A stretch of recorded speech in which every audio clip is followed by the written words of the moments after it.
저는 오늘 이 코로나 바이러스 사태로 인해서 정말 한 번도 경험해 보지 못했던 이런 엄청난 어려운 시험을 당하는 가운데 부활주의를 맞이한 오늘 우리 귀한 성도님들에게 정말 이 부활신앙을 가져야만 이 어려운 모든 환난을 극복할 수 있다 하는 것을 증거하기를 원합니다. 여러분, 특별히 이 부활신앙이 없으면은 이 어려운 이 엄청난 시험과 환난을 극복할 길이 없습니다. 아마 기독교 역사상 전 세계적으로 예수 믿는 성도들이 부활주일날 성전에 모여서 예배드리지 못하는 것은 아마 정말 창세 이래 처음이 아닐까, 이런 정도의 엄청난 환난을 당하고 있습니다. 이것은 재앙이에요. 이 말세의 종말의 징조라고도 볼 수 있는 거죠. 이런 엄청난 시험 가운데 어떤 사람이 이 어려움을 극복할 수 있냐? 부활신앙을 가진 사람입니다. 그래서 왜 부활에 대한 믿음과 소망을 가져야 되느냐? 부활신앙이 중요한 이유는 뭐냐 하는 것을 사도 바울은 이 고린도전서 15장을 통해서 자세히 설명하고 있습니다. 오늘 이 말씀을 듣는 모든 성도님들이 이 부활신앙을 가질 수 있기를 예수 이름으로 축원합니다. 또 이 말씀을 들으시면서 나는 정말 부활신앙을 가지고 있나, 다시 한번 내 신앙을 점검해 보시고 부활신앙으로 충만한 은혜를 받으시기를 예수 이름으로 축원합니다. 자, 첫째는 바로 이 부활은 복음의 핵심 진리인 것입니다. 여러분, 기독교 신앙의 핵심은 복음이에요. 이 복음의 핵심은 예수님의 죽으심과 부활입니다. 자, 고린도전서 15장 1절로 4절 보면 형제들아, 내가 너희에게 전한 복음을 너희에게 알게 하노니 이는 너희가 받은 것이요 또 그 가운데 선 것이요 너희가 만일 나의 전한 그 말을 굳게 지키고 헛되이 믿지 아니하였으면 이로 말미암아 구원을 얻으리라. 내가 받은 것을 먼저 너에게 전하였노니 이는 성경대로 그리스도께서 우리 죄를 위하여 죽으시고 장사된 바 되었다가 성경대로 사흘 만에 다시 살아나사. 그래서 이 부활에 대한 진리는 우리 구원을 좌우하는 진리인 것입니다. 복음 가장 좋은 소식이 뭐예요? 예수님께서 우리의 죄를 짊어지시고 십자가에서 죽으시고 3일 만에 부활하셨다는 소식입니다. 바로 이 진리를 믿는 자는 구원을 얻게 되는 거예요. 그러니까 이 부활이 얼마나 중요한 진리입니까? 예? 그러나 여러분 보세요. 많은 이단들이 나왔는데 그것은 예수님의 육체의 부활을 부정하는 사람들, 예수님의 육체의 부활을 받아들이지 못하면 결국은 구원받을 수도 없고 그리고 크리스찬이 될 수 없는 것입니다. 여러분, 로마서 10장 9절 말씀에 내가 만일 내 입으로 예수를 주로 시인하며 또 하나님께서 그를 죽은 자 가운데서 살리신 것을 네 마음에 믿으면 구원을 얻으리니. 죽은 자 가운데 살리신 것을 믿으면, 바로 예수 부활을 믿어야 구원을 얻을 수가 있습니다. 부활은 우리 기독교 신앙의 근본인 거예요. 왜냐하면 부활이 없다면 우리 기독교 신앙의 근본적인 이 뿌리가 다 흔들리게 될 것입니다.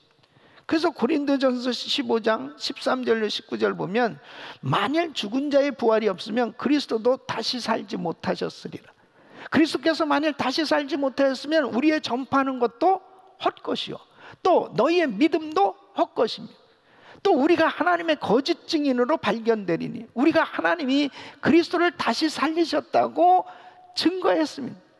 만일 죽은 자가 다시 사는 것이 없으면 하나님이 그리스도를 다시 살리시지 아니하셨으리라. 만일 죽은 자가 다시 사는 것이 없으면 그리스도도 다시 사신 것이 없었을 터요.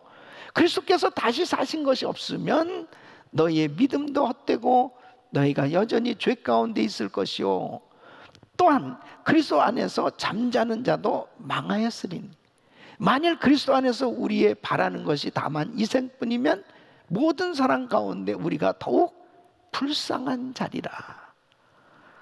여러분, 예수님이 부활하시지 않았다면 구원이 이루어질 수 없는 것입니다. 그렇기 때문에 신앙생활하면서 예수 부활, 이것은 확실한 진리이지, 이 예수님이 부활하시지 않았다면은 우리의 구주를 위한, 주를 위한 복음 전파와 봉사와 모든 활동은 다 헛수고고 헛일이 될 수밖에 없다는 거죠. 네. 그렇게 중요하기 때문에, 예수님의 부활이 그렇게 중요하기 때문에 사도들은 목숨을 걸고 복음을 전파했던 것입니다. 사도 바울만 해도 그렇죠. 네. 엄청난 시험을 당했습니다. 이 복음 전하다가 결국은 순교했습니다. 예수님의 제자들 보십시오. 모두가 다 순교했습니다. 아니 그럼 정말 예수님이 부활하지 않았다면, 아니 거짓된 진리를 가지고 자기 목숨을 걸 사람이 누가 있겠습니까? 그러니까 예수님이 분명히 부활하셨기 때문에 헛된 삶을 살 수가 없다는 거예요. 그래서 고린도전서 15장 30절 32절 보면 또 어찌하여 우리가 때마다 위험을 무릅쓰리요 형제들아 내가 그리스도 예수 우리 주 안에서 가진 바 너에게 대한 나의 자랑을 두고 탄원하노니 나는 날마다 죽노라. 내가 범인처럼 에베소에서 맹수로 더불어 싸웠으면 내게 무슨 유익이 있느냐. 죽은 자가 다시 살지 못할 것이면 내일 죽을 터이니 먹고 마시자 하리라. 그러니까 바울은 진짜 이 부활이 없다면은 이 세상에서 복음 전하느냐고 고생하고 수고하는 사람들은 참 불쌍한 사람들입니다. 바울은 예수 믿기 전에는 세상적으로 잘 나갔던 사람입니다. 참 좋은 환경 가운데 살았던 사람이잖아요. 근데 예수님 믿고 모든 것을 다 버렸습니다. 그리고 예수님 전하기 위해서, 복음 전하기 위해서 가진 고생을 합니다. 감옥에 가고 매를 맞고 그리고 결국은 순교하게 된 것을 볼 수 있습니다. 그래서 고린도전서 15장 20절 보면 그러나 이제 그리스도께서 죽은 자 가운데서 다시 살아 잠자는 자들의 첫 열매가 됩니다. 예수님께서 십자가에 못 박혀 죽으셨지만 부활하심으로 이 부활의 첫 열매가 되셨다. 이 부활의 첫 열매가 되셨다는 것은 예수 믿는 우리에게도 이제 부활할 수 있는 길이 열려졌다. 바로 부활 생명을 주셨다. 그렇기 때문에 이렇게 목숨 걸고 복음을 전하고 복음을 전하다가 죽임을 당하는 그런 어려운 가운데서도 기쁨으로 이 사명을 감당할 수 있는 그 이유가 뭐냐? 부활의 이 놀라운 생명을 얻었기 때문에, 이 부활의 소망을 가지고 있기 때문에 그렇게 할 수 있다는 거예요. 예. 그래서 부활을 경험한 사람은 다 변화된 것입니다. 부활을 진정으로 깨닫게 되면 변화받게 됩니다. 그래서 고린도전서 15장 5절로 7절 보면 바울은 변화받은 사람, 바로 부활하신 예수님을 만나고 변화받은 사람들을 열거하고 있습니다. 게바에게 보이시고 후에 12 제자에게와 그 후에 500여 형제에게 일시에 보이셨나니 그 중에 지금까지 태반이나 살아있고 어떤 이는 잠들었으며 그 후에 야고보에게 보이셨으며 그 후에 모든 사도에게와 맨 나중에 만삭되지 못하여 난 자 같은 내게도 보이셨는. 이 예수님의 제자들 가운데 특별히 야고보, 이 야고보는 바로 예수님의 육신의 동생이었어요. 이 육신의 동생 이 야고보는 사실 육신적으로 예수님이 이렇게 사시는 동안은 예수 안 믿었습니다. 예수님을 미쳤다고 그렇게 비난했습니다. 그런데 부활하신 예수님을 만나고 난 다음에 완전히 변화받습니다. 그리고 순교하기까지 복음을 전하는 그런 진실된 제자가 됐던 걸 볼 수 있습니다. 부활신앙을 가지면 어떤 사람도 변화될 수 있는 거예요. 예수 믿으면 어떤 사람도 변화될 수 있는 거예요. 그 심령에 생명이 임하면 변화받는 역사가 있는 거예요. 그리스도 안에 있으면 새로운 피조물이라 이전 것은 지나갔으니 보라 새 것이 되었다. 예수 부활 신앙을 가지면 변화받게 되는 줄로 믿습니다. 두 번째는 부활한 몸의 상태입니다. 자, 그러면 이 부활한 몸은 어떤 몸이냐 하는 거지. 아니, 죽은 자들이 어떻게 다시 사느냐 하는 이 질문이 많이 있었던 거예요. 고린도전서 15장 35절 보면 누가 묻기를 죽은 자들이 어떻게 다시 살며 어떠한 몸으로 오느냐 하니. 그러니까 사람의 시체가 썩어서 그게 다 사라지는데, 흙으로 돌아가는데, 그리고 화장을 하면은 한 줌의 죄가 되는데, 자, 그러면 그것이 어떻게 부활해서 몸이 된단 말인가? 이런 부분에 대해서는 아마 성도님들 가운데서 많이 퀘스천이 있을 겁니다. 그래서 이것을 화장을 하면은 안 되지 않느냐, 그냥 매장을 해야 되는 거 아니냐, 뭐 별 생각을 다 할 거예요. 예수 믿고 죽은 사람은 그 안에 생명이 있기 때문에 화장을 한들 어떻게 매장을 한들 어떠해서 그것이 다 썩어져도 반드시 부활의 때는 신령한 몸으로 다시 살게 되는 거예요. 믿습니까? 이게 너무 놀라운 진리인 것입니다. 바로 우리 예수님 십자가에 못 박혀 죽으셨어요.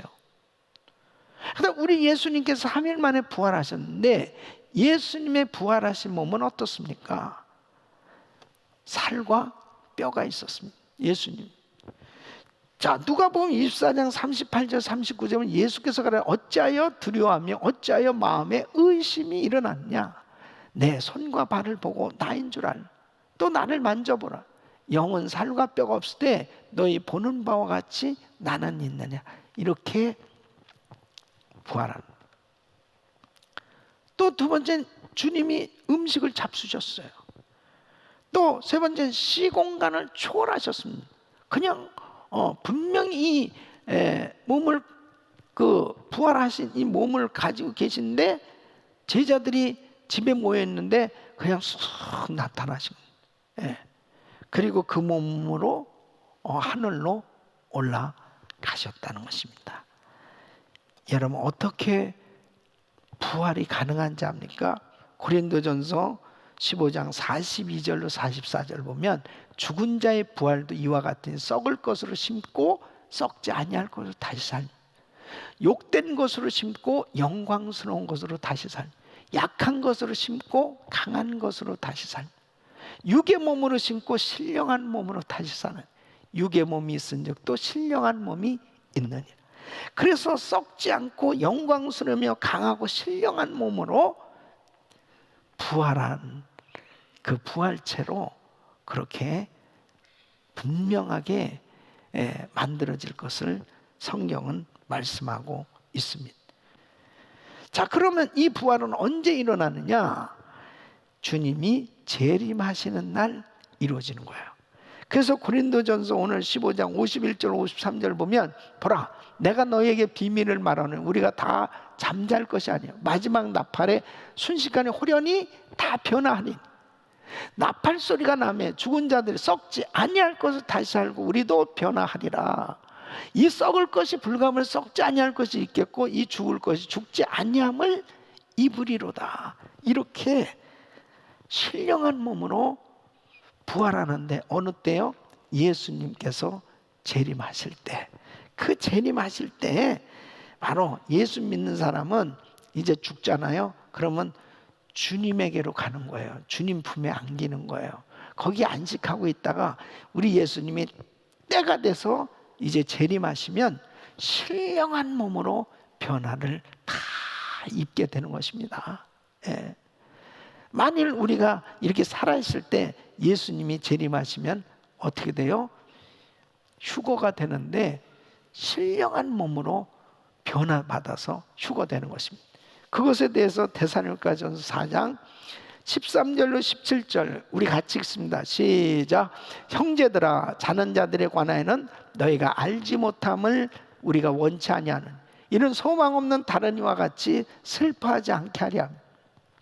우리가 예수의 죽었다가 다시 사심을 믿을진데 이와 같이 예수 안에서 자는 자들도 하나님이 저와 함께 데리고 오시리라. 우리가 주의 말씀으로 너에게 이것을 말하노니 주 강림하실 때까지 우리 살아남아 있는 자도 자는 자보다 결단코 앞서지 못하네. 주께서 호령과 천사장의 소리와 하나님의 낫발로 친히 하늘로 쫓아 강림하시리니 그리스도 안에서 죽은 자들이 먼저 일어나고 그 후에 우리 살아남은 자도 저희와 함께 구름 속으로 끌어올려 공중에서 주를 영접하게 하시니 그리하여 우리가 항상 주와 함께 있으리라. 할렐루야. 그러니까 우리 예수 믿는 사람은 죽어도 부활의 약속을 분명히 받은 대로 이제 부활하게 되고 또 살아서 주님을 맞이하면 또 그때는 신령한 몸으로 변화를 받아서 공중으로 휴거되어지는 이런 약속이 우리에게 주어진 거예요. 할렐루야. 이 약속이 있기 때문에 우리는 어떤 환경 속에서도 참 승리할 수 있는 이런 놀라운 능력을 받게 된 줄로 믿습니다. 자, 그러면 부활신앙을 가진 성도의 삶은 어떠한가? 이런 부활을 확실히 믿는 이 부활 소망을 가진 성도는 첫째, 죽음을 두려워하지 않습니다. 여러분, 오늘 이 본문 55절로 56절 우리 같이 읽겠습니다. 시작. 사망아, 너의 이기는 것이 어디 있느냐? 사망아, 너의 쏘는 것이 어디 있느냐? 사망에 쏘는 것은 죄요, 죄의 권능은 율법이라. 육신의 몸을 가지고 있지만 부활의 생명을 가졌기에 영원히 산다는 이 분명한 확신을 갖게 되면 이 죽음이 두렵지 않는 거예요. 아무리 코로나 바이러스로 인해서 많은 사람들이 죽어가고 있어요. 이런 사망의 공포 가운데서도 부활신앙을 가진 사람은 두렵지 않는 것입니다. 왜요? 요한복음 11장 25절로 26절에 우리 주님은 나사로의 무덤 앞에서 이렇게 말씀하십니다. 예수께서 가라사대 나는 부활이요 생명이니 나를 믿는 자는 죽어도 살겠고 무릇 살아서 나를 믿는 자는 영원히 죽지 아니하니 이것을 내가 믿느냐? 예수님은 부활이요 생명입니다. 부활하신 주님을 영접하고 부활하신 주님을 믿는 사람은 바로 죽어도 살겠고 그렇게 말씀하고 계십니다. 영원히 죽지 아니라 이렇게 말씀하시는 거예요. 그러니까 우리는 지금부터 저 영원한 천국까지 계속 이어지는 것입니다. 그래서 사도들은 복음을 증거하다가 매를 맞고 그리고 이 죽음의 위협을 당하고 또 심지어는 순교하면서까지도 담대하게 복음을 증거할 수 있었던 그 이유가 뭐예요? 죽음을 두려워하지 않는 죽어도 살겠고 죽는 그 순간에 영원한 천국이 우리 앞에 있기 때문에 또 주님 재림하셨을 때 신령한 몸으로 변화를 받아서 영원히 살 그 분명한 부활의 약속이 있기 때문에 죽음에 대한 두려움이 없는 거예요. 두 번째는 감사가 넘치게 되는 것입니다. 오늘 이 57절 말씀 보면 우리 주 예수 그리스도로 말미암아 우리에게 이김을 주시는 하나님께 감사하는, 죽음을 이기고 영원히 살게 된 것에 대해서 감격하고 감사하지 않을 수 없어요. 요즘 코로나 바이러스 사태로 참 일상이 다 정지되고 정말 이렇게 어려운 시기를 지나면서 이런 생각이 들어요. 야, 예수 안 믿었으면 어찌 될 뻔했을까? 예수 안 믿으면 이런 상황 가운데 얼마나 두렵겠어요? 얼마나 힘들어요? 똑같이 육신적으로 힘들어도 보십시오. 예수 믿고 부활신앙을 가진 사람은, 또 우리 예수 믿는 성도들은 모여서 찬양하고, 그리고 하나님 앞에 예배합니다. 기도합니다. 그리고 이 어려운 가운데서도 세상을 이기신 예수, 그분을 의지하니까 주님이 주시는 평안함이 있어요. 그러니까 감사하지 않을 수 없죠. 이 어려운 가운데서도 하나님의 은혜를 받으니까 얼마나 감사한, 마음의 평안함을 누릴 수 있잖아요. 아무리 우리의 마음 가운데 이 세상에 여러 가지 많은 것들을 잃은 것 때문에 허전하고 힘들어하고 어려울 수 있는 우리의 마음이 부활신앙을 갖게 될 때 하나님의 은혜로 채워지니까 허전할 수가 없는 거예요. 얼마나 감사해요.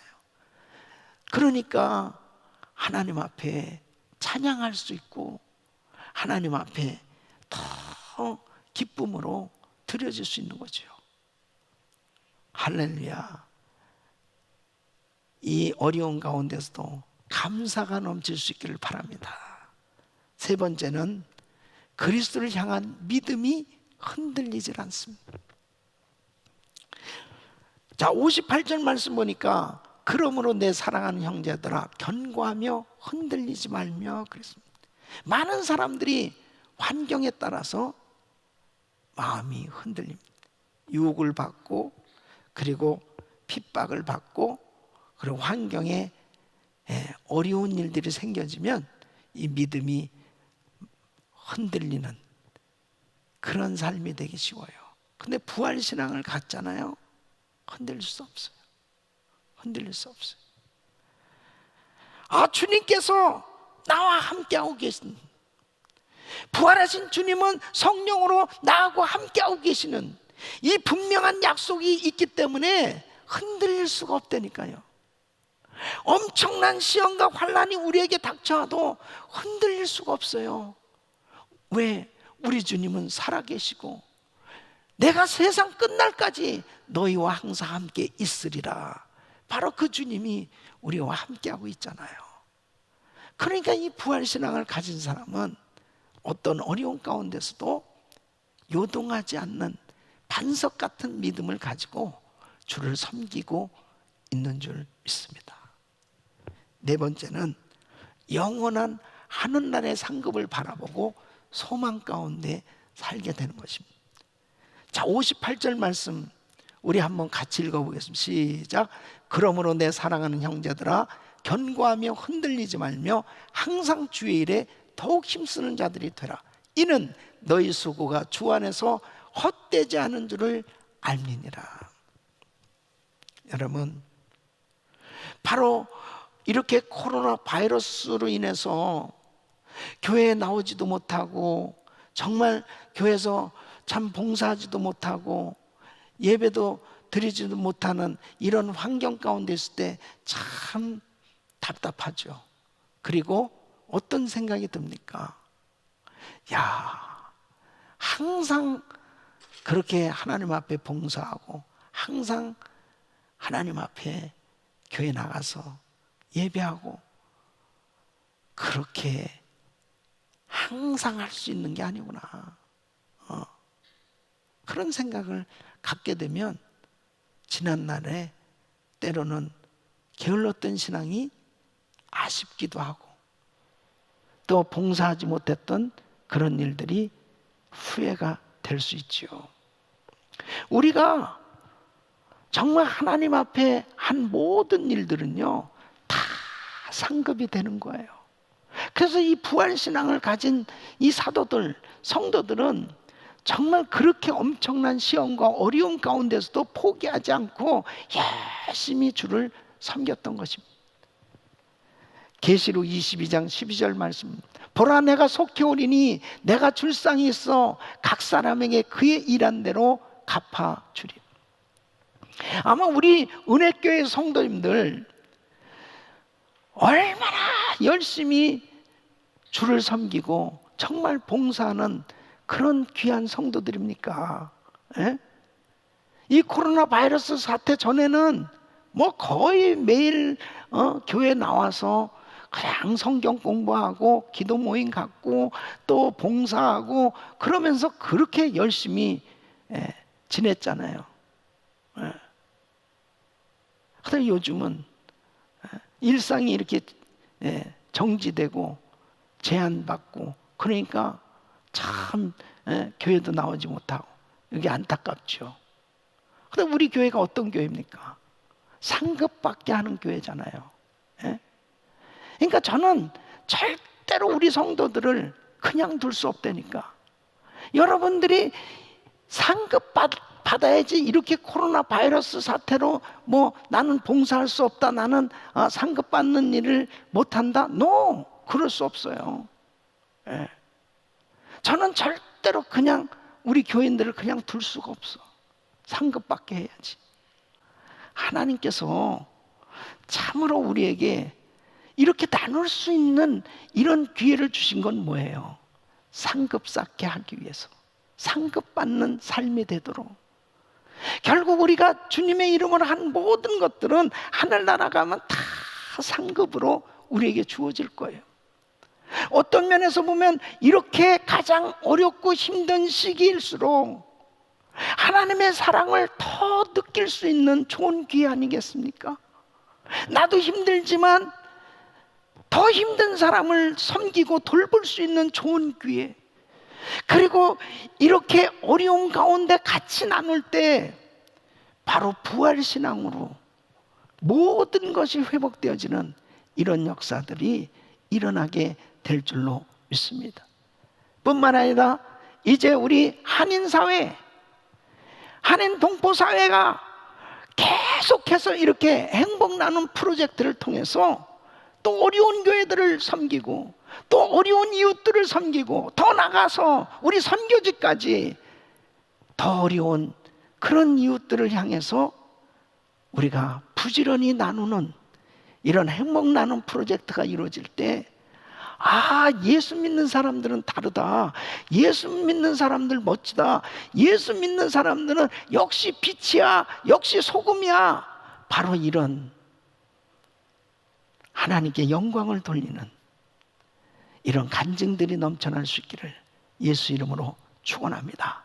우리 사랑하는 성도 여러분, 예수 부활, 그 부활 신앙을 가지고 살아갈 때 우리에게 어떠한 유혹과 핍박과 어려움으로 우리의 신앙을 도전한다 할지라도 예수님 부활하셨다, 예수님 부활하셨다, 부활하신 그 주님의 놀라우신 은혜가 나에게 있기에, 그 부활하신 주님이 나하고 함께 하시기에 사망아 너의 쏘는 것이 어디 있느냐, 담대하게 모든 어려움을 물리치고 승리하는 복된 삶이 될 줄로 믿습니다. 이 부활의 놀라운 신앙으로 여러분 어려운 이 코로나 바이러스 사태 가운데 힘든 이 시기에 하나님의 은혜로 날마다 승리하는 삶이 되시기를 예수 이름으로 축원합니다. 기도하겠습니다.